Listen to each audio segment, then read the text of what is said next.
I'm Edie Lush, and I'm here in the Hub Culture Pavilion in Davos, day 4. Very pleased to be joined by Julio Portalatin. Thank you. Thanks for having me. President and Chief Executive Officer of Mercer, a company that a lot of us have heard of, but Right. maybe you can tell me what you do. Sure, that's terrific. Thanks, and it's great to be here with you as well. I want to give a perspective that we're part of a very large holding group called Marsh & McLennan Companies, and with that, we have 4 large operating companies. One of them is Mercer, and Mercer is an HR consultancy company that basically works with our clients to enhance the health, wealth, and performance of their most important assets, which of course are their people. Mm-hmm. So we work hard in doing that, and so we work in the talent space, remuneration space, any kind of engagement surveys, best practices, anything in the area of an analytical internal labor market type of analysis work that's necessary. We also do a lot of actuarial work for pension programs, a lot of health and benefits across the globe, where we either broker solutions or add consultancy services to it. And additionally, we're also investment consultants. So all of those pension programs and those types of pension plans that exist that need some sort of advice on how to be best investing to get the best return for their employees. We obviously give that type of consultancy work, and we manage also investment funds in addition to that. Gosh. So what have you heard at Davos that's resonated the most for you in terms of the kind of challenges that you're facing in Mercer? Right. So I think one of the things that's of great interest to an organization like ours is that I think the CEOs are thinking right when they say, what are the things that they need to focus on most? Balancing the risk aspects and the opportunity aspects. Because always in that top 5, there's something that has to do with talent. Every CEO who wants to go global wants to figure out how to win the war on talent. Everybody does. We understand that in order to have sustainable advantage, not just pocket advantage, but sustainable advantage over long periods of time, you have to do 2 things really, really well. One of them is you got to win the war on talent, and the second one is you got to innovate better than your competitor. Those 2 things are non-negotiable if you want to be successful over a long period of time. And so I think a lot of the CEOs get that. You know, as I've had the opportunity to speak to many of them very large companies, some rather small companies, you ask them that important question, so what's that top 5?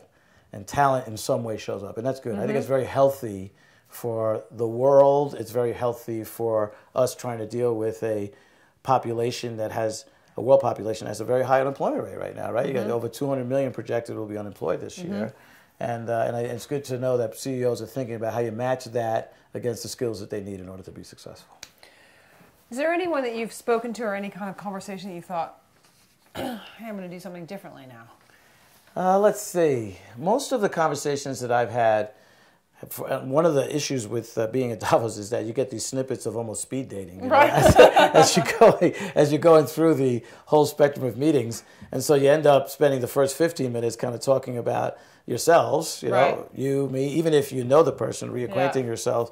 In the last 15 minutes, you kind of go down the list real quickly about how you move through a continuum of change with the relationship to enhance it even further. So I think that's a challenge of Davos, quite frankly. But as you go to some of the plenary sessions and you hear from some of the speakers, I was very moved by some of the speaking that was done by Christine Lagarde, who I've heard speak before, of course, the president of the IMF, and then Ian Bremmer, who actually runs a geopolitical Eurasia company that he has.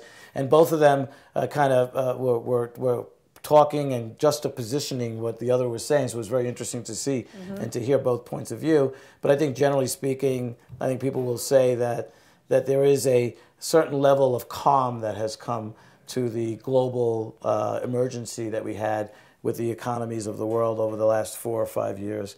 And as a result, that calm has us focusing now on other things besides crisis management, besides financial meltdown potential, and we're starting to move into that sustainable thinking again, about green thinking, which is good, that's the future. Thinking about climate change, that's the future. Thinking about how we have the type of openness and collaboration, thinking about gender disparity, and then ultimately thinking about how talent impacts the world and the future needs of the world. So all of that is kind of a nice tone this year, as opposed to the last 3 or 4 years when it was crisis after crisis, regulation, and how do we respond.